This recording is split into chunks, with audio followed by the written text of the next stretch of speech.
Hello, fellow Wolverines. My name is Imogen Hennell. I'm back, and today I'm joined with Lola Nordlinger.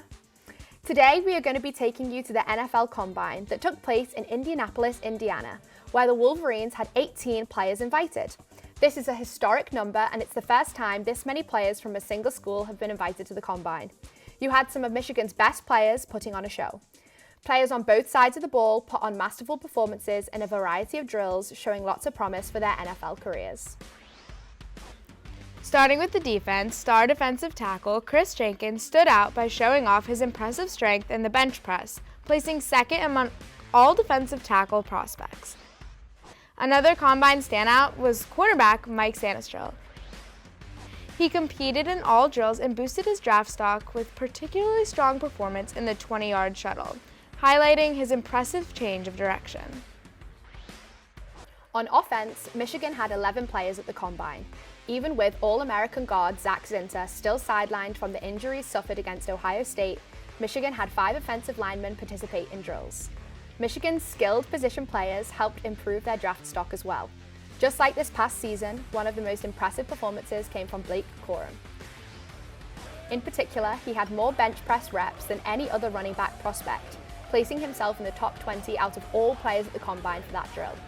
Michigan's top wide receiver duo of Roman Wilson and Cornelius Johnson both put out on solid showings as well, with Wilson impressing NFL scouts with his speed and acceleration especially. Of all the Michigan players, one drew the most attention from NFL scouts and fans alike.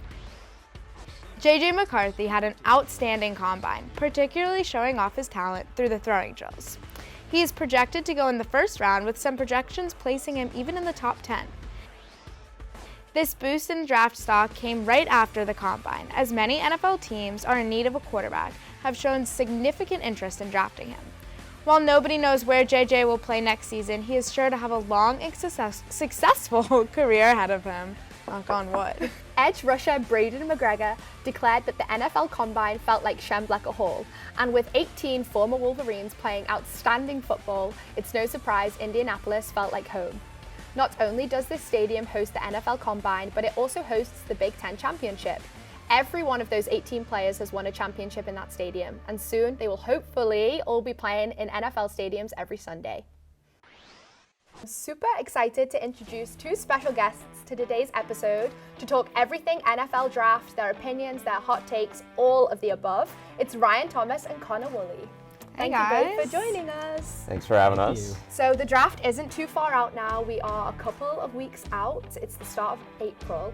And so I guess my first question to you both is, where is J.J. McCarthy going to end up? Well, I think JJ finally is getting the respect he deserves. It shouldn't have taken until the NFL draft, but execs, coaches, everyone's finally starting to realize he is a top quarterback. He's one of the best, and he's going to go up there. Everyone thinks it's going to be Minnesota. They just got rid of Kirk Cousins. I think that's where he's going to go, but wherever he is, he's a valued pick, and he is going to carry a team to the playoffs, maybe even the Super Bowl. I'm calling it right now. All right. I guess we're about to be Vikings fans now, huh? Yeah, I agree that it's most likely JJ ends up in Minnesota, but I think a team really you need to watch out for is the Denver Broncos. Head coach Sean Payton runs a pro-style offense that's very similar to the one JJ used in college, and I think that he'd be a great fit in Denver. I think they're a threat to trade up, honestly. There are teams such as the LA Chargers at number 5 who have been rumored to be looking into trading down. And I think a team like Denver would give JJ one of the best opportunities to make a mark in his NFL career. Yeah. And another question we have is, do you think anyone's going to end up back with Jim Harbaugh, part of the Chargers? With how the running back market is right now, they're being very undervalued, so even top amazing prospects like Blake Corum, we could see go very low, 2nd, 3rd round maybe. I could totally see Jim having some fun, grabbing him kind of later and saying, hey, let's run it back, let's do something here in LA. Yeah. Right? Honestly, I think Blake Corum would be a great fit out in LA with Jim again. I think Roman Wilson is a player to watch out for to go to the Chargers. The Chargers are in desperate need of wide receiver. And Roman Wilson fits the bill. He knows Jim Harbaugh's offense. He knows the play style. I think that's a player to watch out for to go to LA. So I'm interested in knowing how the three of you feel about the projected top 3, the top 5. I know there's been a lot of discussion, particularly following the combine, as to movement there, but it's always seemed pretty stable with the top 3. So I'm curious in your opinions. Do you agree, disagree? I definitely think it's swung more quarterback heavy than it was looking at the beginning of the season. And these are some great quarterbacks. Caleb Williams, Michael Penix, who I think should be getting some more love. You also have Drake May.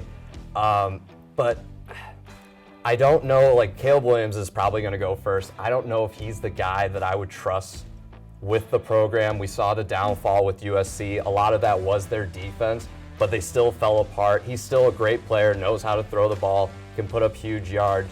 But after losing a quarterback like Justin Fields, who was showing a lot of promise, I don't know if putting a new quarterback again is the solution Chicago's looking for.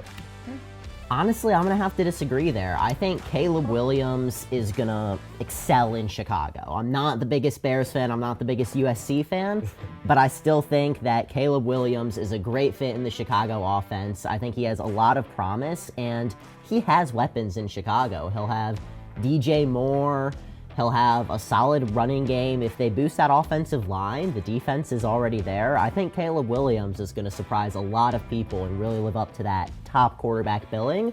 Further down the board, I think, you're going to have some disappointments. I think Jaden Daniels out of LSU is going to disappoint quite a few fans. I think J.J. McCarthy is honestly the better quarterback. I think he is probably not quite as NFL ready as Daniels, but I think we're going to be looking back 3, 4, 5 years from now, and whatever team takes Daniels over JJ is going to be faced with a lot of regrets. That's a good take. Strong word, regret. And I like Jane Daniels. Sorry. I think that has been a conversation that we've had a lot of. You know, JJ, he is a junior. Is he NFL ready? I know that that's a conversation that's definitely been had. Do you think he made the correct decision? Let me rephrase, do you think his position in the draft is as strong going this year as it maybe would be if he hadn't waited a second year? I would have to say, you're coming off of a national championship.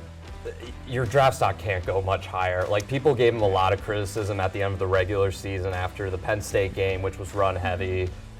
People didn't think he really was the driving force of that team, but we saw in the Rose Bowl, in the championship game, he was the leader. Even if he is giving the ball to Blake a lot, he knows how to manage a game. He knows how to carry a team to success. So, yeah. Yeah, I agree. I think that the main critique of JJ that you see from a lot of NFL scouts is that he's unproven, untested, and doesn't get enough reps.